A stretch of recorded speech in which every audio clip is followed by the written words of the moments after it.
好吧，抖音之前就有人说要把它禁掉了哈，那你怎么禁呢？啊，年轻人很喜欢嘛哈。那说民进党中常委他们召开中常会了哈，说这个现象不可逆，要正式面对。那怎么正式面对呢？啊，那所以呢，赖清德跟这个蔡英文就上 Threads 啊，这是另外他们说是文字的 Instagram 啊，说呢这个我已经赢在起跑点啊，那。蔡英文说呢，他狠起来连自己都呛谁都可以呛换句话说，赖清德以后如果呛蔡英文，蔡英文也不要觉得什么惊讶但他已经呛自己都会呛嘛那萧美琴也说呢，你选猫选狗这个留言问他了那另外呢，就抖音是这样那我也在选前也讲所以抖音登了大量的这个假民调。哇，那个真是倾巢而出，几千个假账户，因为我没有电脑专家嘛，他说几千个假账户在那边弄那我就说你去告啊，国民党应该去告啊，告不是告抖音，是告那个做假民调的人嘛，总有人总去查，不见得查得到，我知道，但至少也是一个动作，一个态度嘛，没有去告了那至少也让选民知道说那是假的民调。我的意思说，你至少去告这个动作有新闻，就知道那是民调是假的嘛。但是他们也不去告那所以呢，并不是要禁抖音，而是说上抖音的人如果做假民调、散布假民调，我觉得你那些电视上都不敢讲广播也不敢讲，要罚50万唐湘龙上次选举只是事后还不是讲当时民调，说过去曾经有一个民调就被罚。中间就罚他50万了，再申诉也没用，就是罚50万，扎实罚50万了。找了律师打官司都没用那么严，那为什么抖音上那么一大堆假民调都不去处理呢？你 NCC 干什么？中选会干什么？书发会干什么？好吧，除了这以外呢，宁夏夜市他们说跳科目三然后呢就被黄永茂就知道武统台湾，用科目三这个武来统台湾那这怎么会来这个？所以宁夏夜市就说致歉，但是说虽然道歉，但是比赛照常举行。我觉得宁夏夜市不错，知道夜市这里跟武有什么关系？他一定招揽客人，觉得很热闹，大家来黄奕姐什么叫科目三？之前选举的还能叫我跳科目三，我说好跳就跳后来没跳本来去看老人院啦，去看木栅的老人院的时候，他们就说呢。跟老人一起跳科目三科目三叫做广西科目三，因为广西很多少数民族了那他那个科目三原来对，就是他的驾照考试中的一个部分的科目三。然后呢，他就是在一个婚宴上面应该也有写嘛。他在婚宴上面的时候呢，他们就有说广西人有3个就科目1呢就是唱山歌，科目2呢要吃米粉，对，科目3要跳舞，然后就有一个人呢，他用一首曲子。然后呢，还编了这样子的一个舞蹈，然后就大红然后他其实不是很好跳，因为呢，他那个是很丝滑，然后他那个脚呢，那个流动的，你看，就这个，你看那个脚这样子，我觉得比那个 Michael Jackson 的那个月球舞步呢还难一些。他的上半身倒是还好，下半身不太好跳。好吧，我们看到底什么东西？总统在 Threads 上面互动，是不是想要争取更多年轻人支持？在新社群平台，赖清德目前在这有8.5万粉丝。笑说报告小英总统，跟你比起来，赖清德已经赢在起跑点，因为他的副总统比蔡英文的好。倒是总统和准副总统萧美琴接招，笑说要选猫还是狗，用年轻话语尝试互动，不过要抢攻年轻人选票。民进党中常会上热议抖音话题。那我们也忽略了新媒体科技对于年轻人的一些影响。好，那包括现在最近在炒的这个科目3的一些舞蹈的部分，我认为这些都不需要去禁，因为禁了也没有用。喊话不该禁止抖音，毕竟这可是现在年轻人最夯的社群平台。来，洪大雄，你是会跳科目3吗？不会，这谁会跳？不会，不会啊，我不会，我觉得他的手势还有一些，可是脚很难呢，脚这样整来整去的。现在很流行这个舞啊，这个舞看一看。我是今天上你节目，我看到那个科目3，我赶快上网看看，就是你刚才讲的这些东西但我觉得那个舞里面有什么统战吗？我感觉不算。里面没有那里面是一种运动嘛，好像是就像以前那个韩国大家记不记得韩国有一个那个叫做大叔，那个跳的舞，对，那个江南那个有江南大叔。那个我后来我学了几次，我觉得蛮好的，随着音乐起舞，非常愉悦。蒋万安说，如果跳个舞就能够统一台湾了，或者是这个统战台湾了。台湾早年的时候，邓丽君啊，什么流行歌，早就统一对岸了哈。那所以呢，联合报黑白记也说啊，这种科目三就能够武统台湾吗？来，洪伟。其实这确实现在蛮多，其实也不是只是年轻人啊。我觉得其实坦白说，他其实国小生、国中生其实很多在跳这事，但是我觉得要小心的事情，其实就像刚才赵阿哥讲的事情，我同意。科目三本身，当然你说它有没有什么传递什么政治讯息，我认为是没有。可是基本上现在确实遇到一个问题，是在抖音上面，当它系统性的要散布某些政治讯息的时候，其实现在是各阵营都会觉得头痛的。不要讲，连国民党都觉得这个他散布某些对于这个民众党有利的这个讯息的时候，你也觉得很头痛，你也觉得说，我是不是要去告？那这个我说。现在我们遇到这些新媒体上面，假设它不是处在一个相对中立的状况之下，它要散布某些政治讯息的时候，你都会遇到我要怎么去处理它。假设它真的不是一个真的讯息，跟言论自由之间的界限，这真的是一个难题。我跟你说，这不是只是台湾在面对这个问题，各国都在面对这个问题，各国都在面对抖音的问题。包括现在看到美国几个州，当然确实他们都发现说，当然你说像科目三，当然它看起来没有什么特别的讯息，但是当在抖音上面它要散布更多的暴力的问题等等等假的讯息的时候，美国其实也在做这相关的防范的事情。这真的不是只是台湾在面对这个事情。我第一个我是觉得台湾要处理这个问题真的难。你说现在要进真的很困难，你要上去使用。我说实话，以民进党我们要上去把民进党跟民党有关的讯息放到上面。都会被抖音的系统把它的触及跟演算法降到非常非常低，这是一个绝对不公平的这个状况。这当然是刻意的操作，但我觉得从民党的角度，我们只能看现在国际上面怎么来去处理抖音的问题。台湾处理抖音问题特别困难的一个地方，是因为抖音在台湾没有一个 agent。没有一个公司，所以像欧盟，它当然针对抖音要求抖音这个公司要负起很多的责任。台湾难的地方是，当他没有在台湾有个子公司的 agent 的时候，你要连要求他都没有一个对象，这是我们处理抖音问题特别困难的地方。这是你们禁止他设立机构？不是，他没有他就没有 agent 在台湾。这个洪委员的论述呢是有问题的啦哈。第一个。就说赵先生呢，他在讲，就是说在抖音上面呢，在封关民调之后，有非常多的，就是说民众党的，就是民众党的民调呢，不是第一就是第二，好，这个假民调我也有收到我有收到这个他们这截图来给我看，可是，在大选期间的时候，不是连传这个都有问题吗？所以呢，很多人呢就都没有采取动作哈，但是呢。我后来也在研究，就是说为什么呢？民进党也没有采取动作，因为这个对民进党是有利的嘛。就是说民进党呢，在操作的整场的这个选战的过程之中，他最担心的是什么？他最担心的就是民众党被打垮。民进党如果被打垮的话，不能够有这样子2大1中的那样现象的话，那个赖清德的当选就会有问题嘛哈。所以说呢，民众党的这样子的一个操作，我们不知道后面是谁发的，不知道是他的侧翼。他的好朋友或者怎么样这样去弄的，他这样子呢的这个操作，国民党呢竟然不采取主动呢去告，所以我觉得这个是国民党的战术上面的不对。可是呢，民众党的发言人呢，在听到这个赵先生这样讲，就说散布那个假民调，所以应该要去查的时候呢，就把他断章取义的说赵少康呢说要禁抖音，这也是非常的扭曲的哈。我没有这样说，我不是说你，我说民众党，民众党的发言人。这样子也是非常的恶意的去扭曲赵先生发言的本意啊。那我说洪委员的论述有问题的就在于是说，今天这个抖音这个平台，抖音这个平台它本身它背后的这个演算法，你是不是因为进入到什么民进党的啦或相关的，他就会去用演算法把你呢一些削弱的话。我觉得这个是民进党要去解决的问题，因为呢，我们看到民进党呢有非常多这方面的人才，不管是说在这个 YouTube 上面啦，在脸书上面啦，甚至于这个卡神，他们都是非常的会去操作这个像这种新媒体后面短视频的这样子的一个操作演算法的。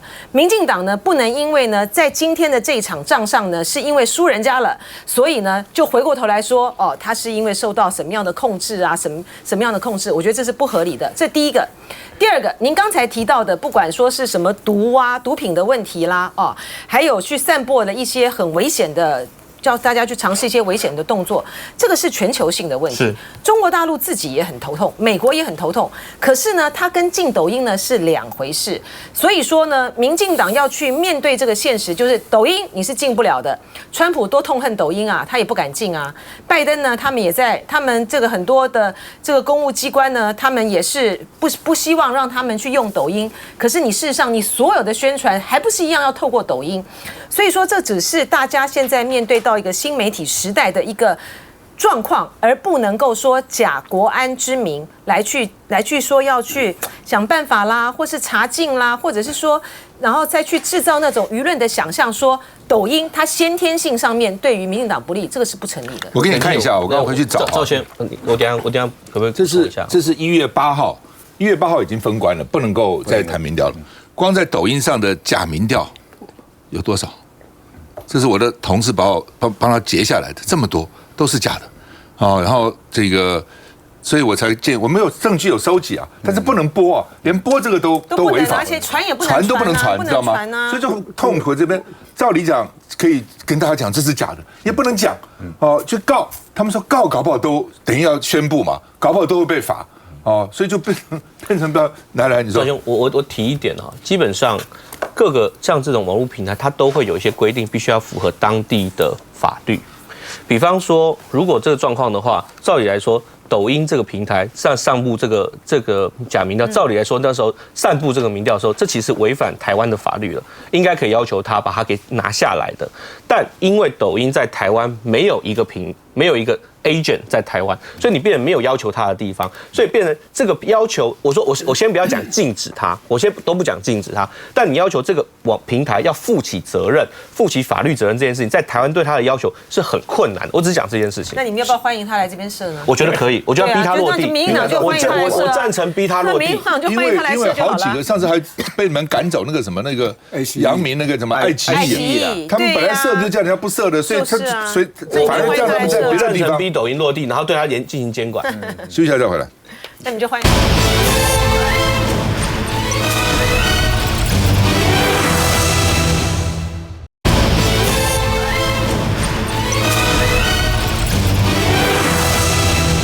好，那么蒋万安跟王必胜两个吵起来。蒋万安说，白色巨塔里面一片漆黑。白色。这个巨塔不知道你应该至少白的，怎么是黑的呢？为什么？因为当时啊，王必胜就骂蒋万安，说你当时明明看过合约啊，明明是效期5年，你有什么讲30年呢？没有看过也就算了。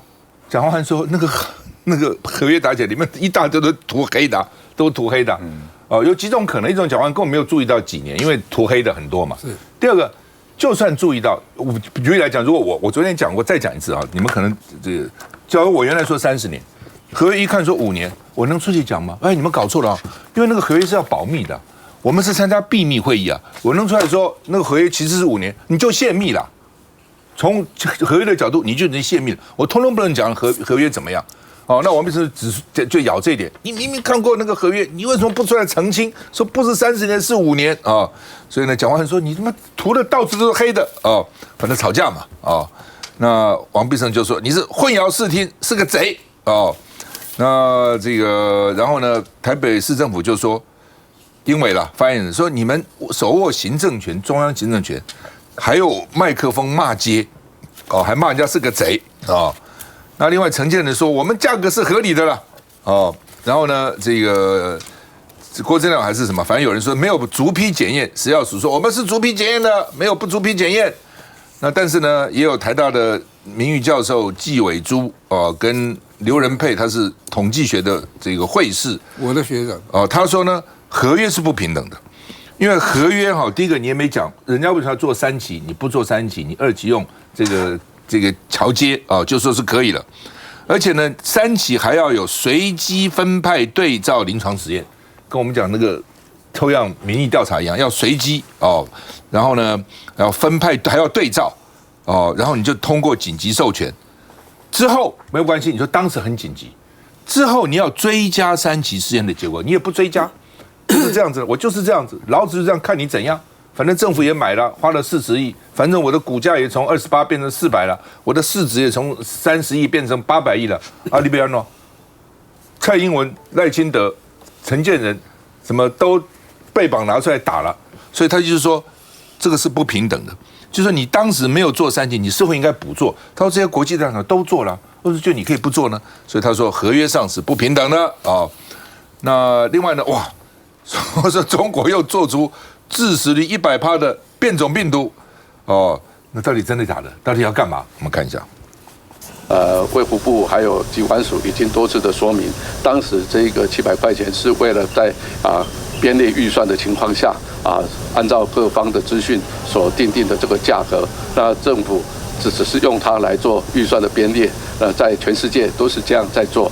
那当我们这个疫苗已经得到了 EUA 以后，我们在议价的我们在跟这个疫苗研发公司在议价的时候呢，我们政府也尽量的调低相关的价格，所以政府是以确保这个疫苗有效而且安全，然后以最合理的价格来取得。老沈怎么看？我觉得王必胜跟蒋万安之间的吵架已经到了没有失去理性的层次，而且现在选举完了。这个其实对高端大家平心静气，就说他有时候不对，好好检讨。尤其是国民党团就要设一个小组专门研究高端才对。所以他骂他说你有失国家领导人的格调。蒋万安还没有达到那个层次啊！你骂人家干嘛？那提早高抬对方的位置。蒋万安说这个白色巨塔充满黑暗，这也错了。我跟你讲，高端跟卫福部之间的关系。不干白色巨塔什么事情？人家所谓白色巨塔，医院了，话剧也好，电影也好，白色巨塔是那个医院里头医生跟护理师跟一些病人之间，跟这年轻搞巴的一些情节嘛，跟高端这种疫苗之间哪有关系？但是蒋万也是乱讲一塌糊涂所以让台湾人讲下，台湾人讲相骂恨无话啦。相骂恨没有话就什么话捡来就乱扯一通了。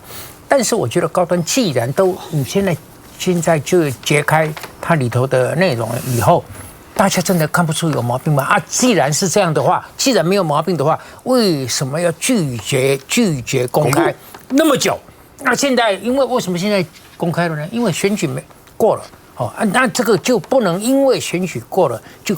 放松，就说现在环境亮点嘛不较做了，我觉得这个态度是应该国民党是要加油了。我讲要讲2段2022年，国民党那时候的总召是我们在那个在卫环是在中心在那个群贤楼的8楼，我们早上6点钟就去攻占我们打了一架，后来柯建铭找我协商。愿力成立一个调阅委员会，那调阅委员会当然是卫环的委员，我们主要是请卫环的委员去参加。我回来以后，反正我们我们党团的同仁还有我们几个委员跟我讲，通通几乎都是黑字。后来媒体报道不就是说要封存30年吗？如果你王必胜真的有你道德水准那么高的话，你为什么不出来更正媒体说，不是封存30年，是封存5年？你为什么不讲呢？他有讲没有讲，那是后来嘛，在当时没有嘛。而且好像主计还是审计说，叫什么到了多少年？2050还是45才能？在选前几天在选前几天之前，我的认知、我的讯息就是30年了。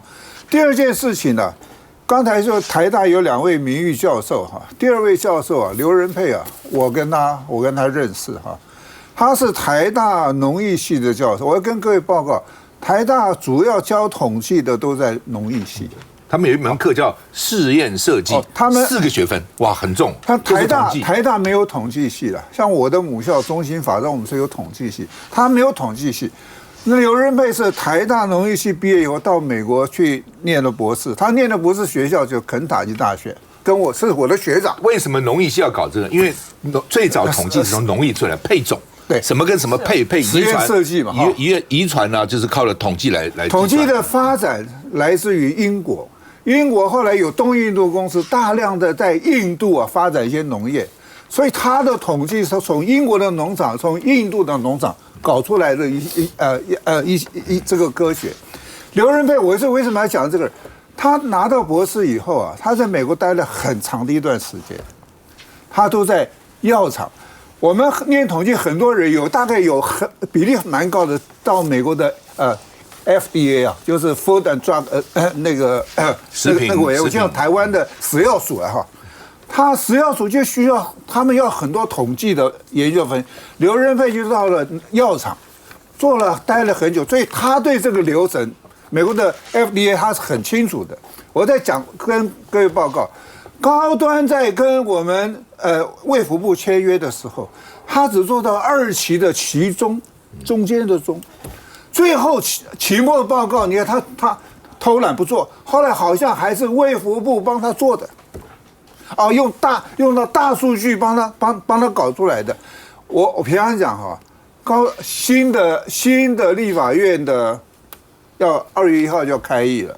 我是觉得，我建议啊，不管是民进党也好，另外2个在野党也好，都应该针对这个问题，把它打开天窗说亮话，清清楚楚、明明白白的告诉我们这个来龙去脉到底是什么。不管是从价格、从它的合约啊，以及它的有效性，麻烦要查清。来，齐凯，你们新委员怎么看？这个合约公布了，可是好像大家以为说是要黑箱就打开，没有啊？打开之后发现里面太多不合理的地方嘛，所以一般的民众都认为它是一个不平等的合约嘛，对不对？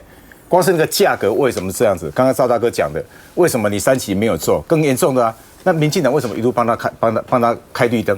所以我是觉得合约的公布只是一个开始，所以包括我们的民众党团，我们内部都不是只有联合报提的什么6大的这个问题，只要一开议，这个还是我们问政的一个非常重要的重点，这是谋财害命的问题啊！而且老讲这个问题不是。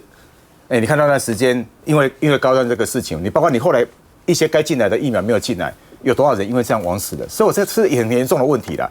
我们民众党这会我们就问政一个非常非常重要的重点。我讲几个事情哈。第一件事情是因为我觉得这个刚才讲说，我非常非常尊敬费委员，然后因为我自己也在卫环委员会，但是刚才说这个高端的这个它是公文保存30年这件事情，并不是。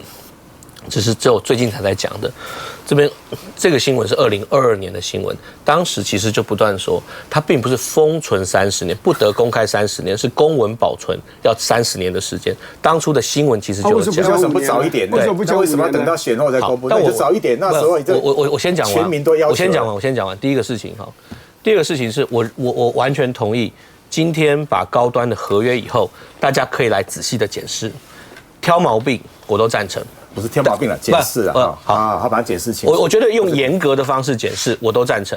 但我只讲一个事情，是用专业来处理这个问题。我只用专业处理这个问题。然后我们也有做好心理准备，公开了以后，大家会来严格的检视，也该严格的检视。有问题的把问题挑出来，没问题的部分大家就确认没问题。这个只要说这个事情。再来一点，我要说的事情是说，为什么是在选后？很简单，我说实话很简单。